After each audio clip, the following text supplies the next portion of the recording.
Is Preeti Deb and Akemi Ooka, with this one that you just saw with the 3 boys of Manzanar. And Akemi, your father, is here.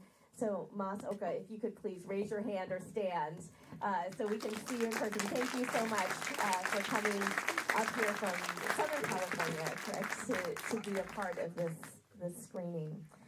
Wow, I guess one of the things I wanted to say is I really loved the pairing of these 2 films, because I feel like they both brought up questions of place, but in very different ways. On the one hand, we saw, the first film where it starts off with place, but you're not seeing the traditional things that you would see if you go to Manzanar, if you go to some of these other camps where there are lots of these plaques and things like that. So I guess I'd like to just start with that and ask about the thought process, if you can kind of take us through the thought process of showing us these places that have all of this history, but we're looking at a field, or we're looking at a butterfly, or we're looking at, space where there might be the suggestion of what was there, but there isn't anything visible and tangible. Right, yeah, that's a great question. Well, first and foremost, I wanted to make, I'm an artistic person, I wanted to make something that was very poetic. And I guess the decision to go through this process of creating a film that really sort of highlights the place is just me actually visiting the place. And before I had visited there, I'd done my own research on Crystal City and the experiences of survivors of the camp, and just hearing how tragic and sad some of those stories were. And then when I went to the actual site of the place, I had this rush of emotion that was like, it's this really strange place where I had these memories of what these experiences were, and yet the place itself is like ironically so different from what those experiences are. And so I really wanted to highlight the irony of that in this film. And that's sort of why I chose that approach.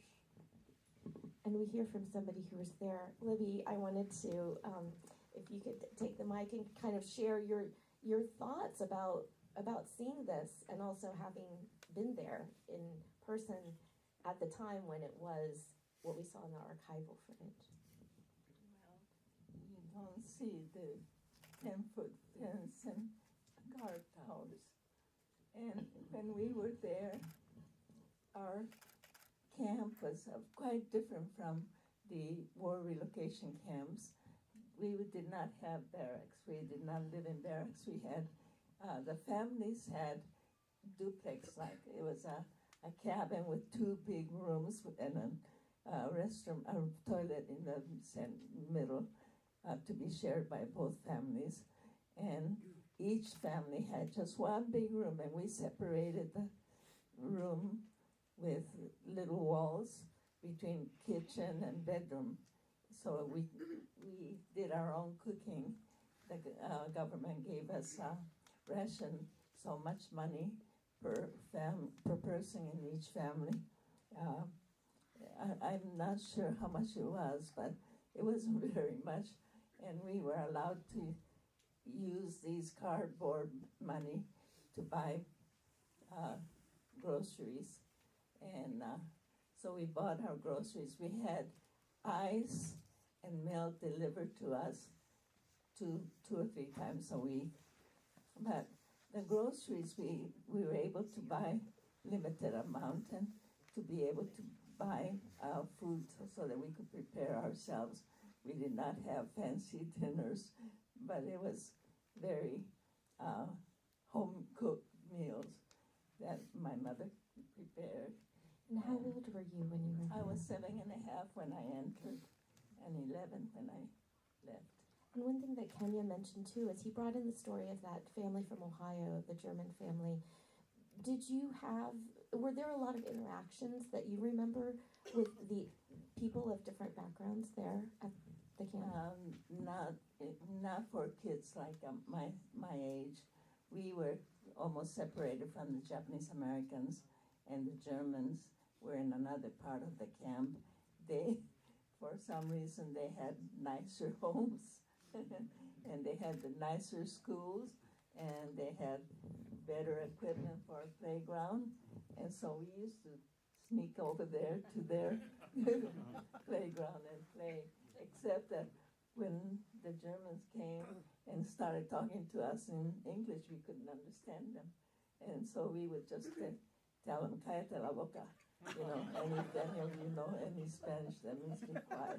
And so I asked a Japanese American, how do you say be quiet in English?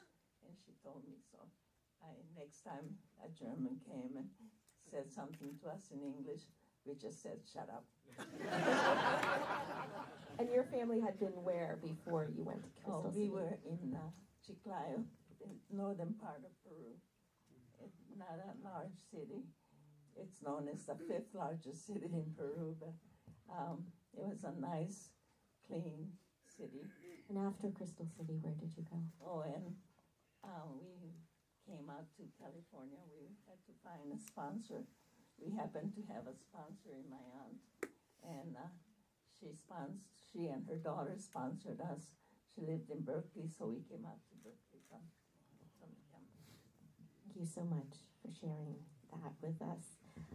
And you know, that when we're talking about place and talking about place over time, one of the things I thought was so powerful in that film of the three boys of Manzanar, one having the three all together.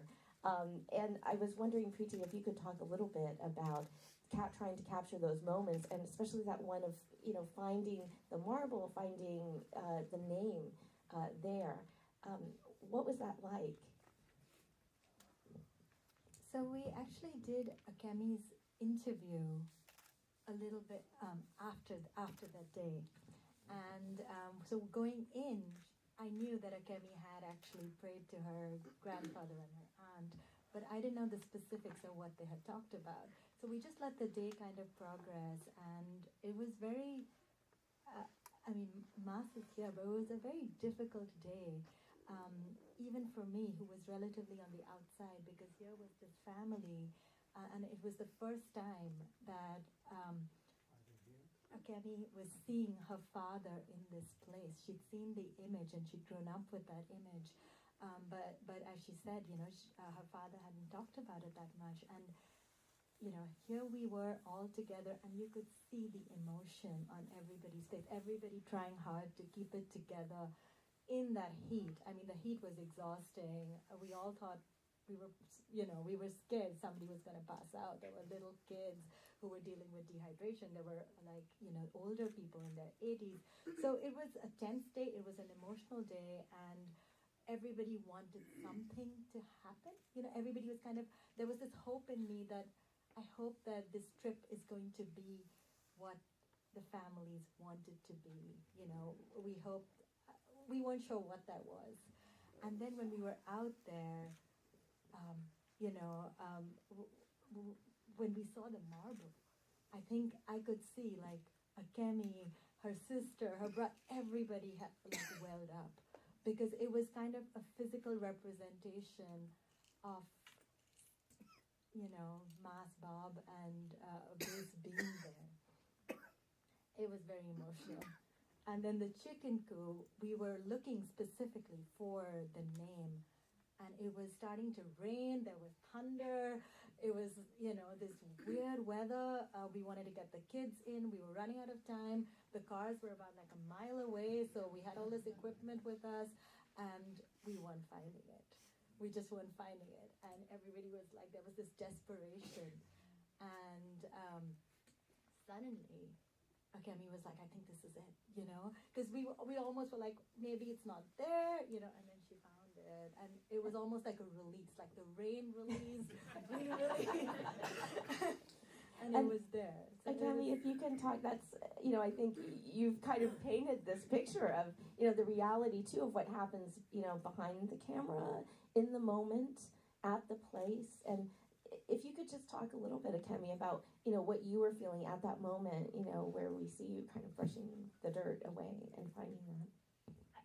Very much like what Preeti said. I think that for all of us, I'm one of 4 siblings, and we had never only one of us had been to Manzanar, my sister, and so it was the first time all four of us were there with my father, and to be there with Bruce and Bob was also, and their spouses was also very emotional and eye-opening. And so I think that particular moment was really powerful because that wasn't just my father's name, that was my grandfather's name. So that was my father's handiwork, building these coops. And it was just this really strange moment where you're sort of like touching the past and realizing there's this indelible mark that has been there for 70 years and is going to be there in the future, and that's part of my history and my family. And so I think for all of us, it was a very emotional and tangible association. Like, this isn't a joke. Like, this really happened, and that's our family.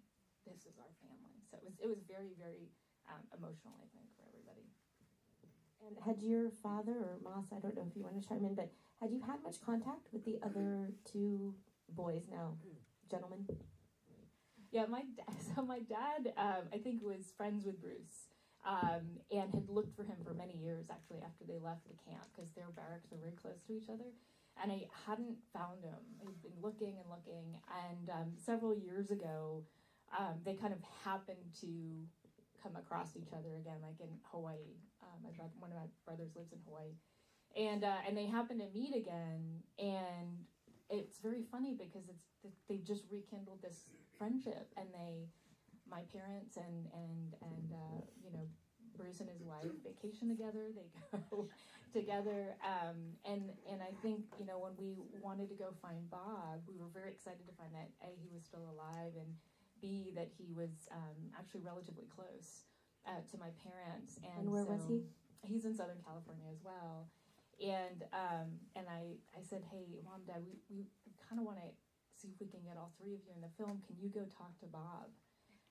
Because my dad said, well, I haven't talked to him in a long time.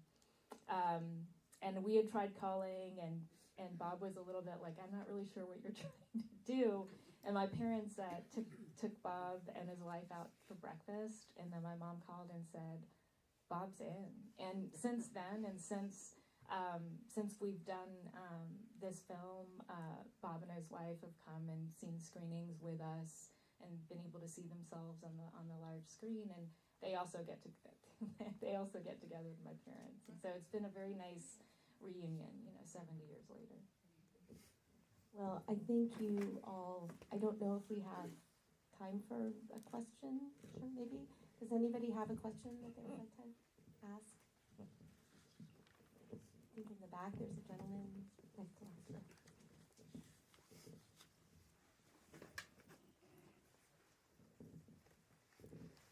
Thanks for those amazing films.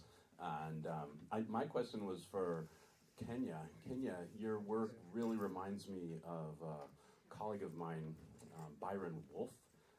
He's a photographer, and he does something called re-photography, where he finds historical photographs and then reshoots the same image from the exact same place as the original and comes up with strikingly bizarre images such as the ones you shared with us in your film. And I wondered if you were aware of his work, and if not, man, you ought to check it out. Byron Wolfe, W-O-L-F-E. Yeah, I wasn't aware of it, but I'll check him out. Thank you. Thank you very much. Any other questions?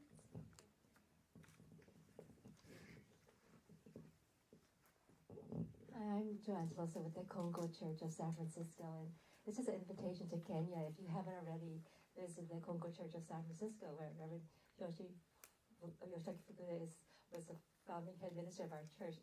It's on Bush and Laguna Street, the corner. Anyway, I just wanted to invite you. Yeah, thank you so much. Actually, I think that's another, going off of your question earlier too, like one reason I chose the approach that I had is I didn't have enough time to really, and didn't know how to find people who had a connection to Crystal City, like Libby. And so these were sort of the resources that I had, so it's nice to know there are people who have some connection to Crystal City. Yeah, I'd definitely be interested. Thank you.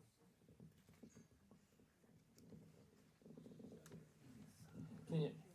I mean, as you know, there's going to be a pilgrimage of 50 Nikkei from Bay Area or wherever going there on March 30th for a demonstration at the Family Detention Center and a pilgrimage in Crystal City. And then another one in November. This is a short film.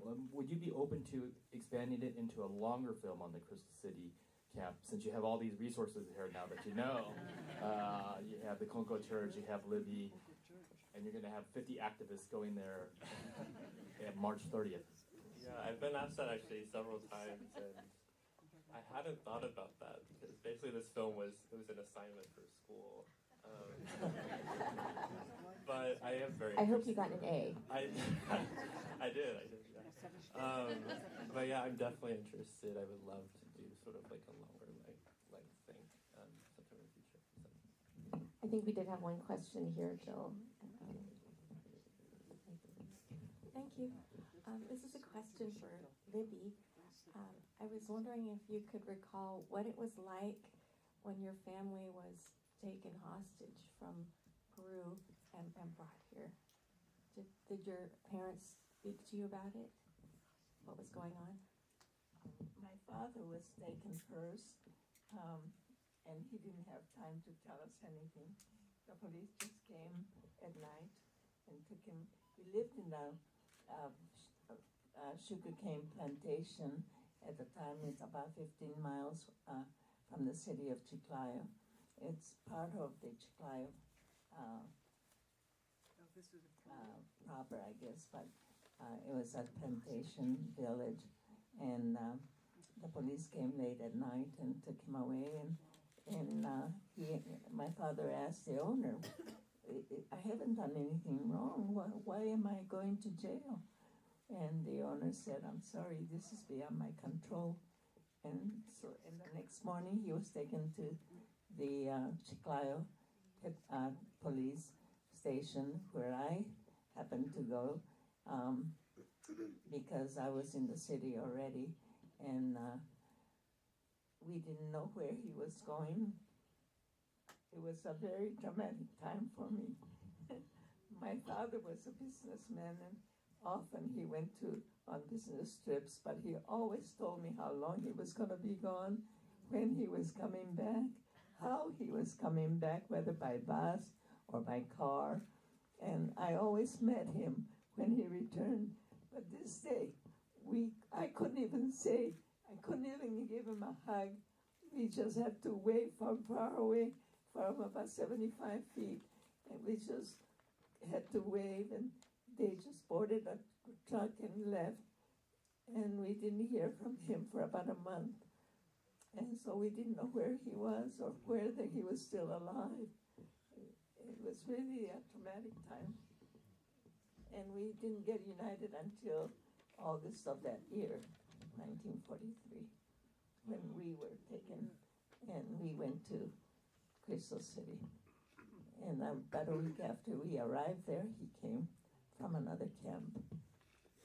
And we were united again. So until then, we didn't know where we were going. Everything was really a mystery. Thank you so much for sharing. Thank you for that question. I think sadly we'll have to wrap this up, but please can you give a big round of applause to our panelists, Libby Yamamoto, Gillespie, Preeti Deb, and Akemi Ooka, and also Tomas, thank you for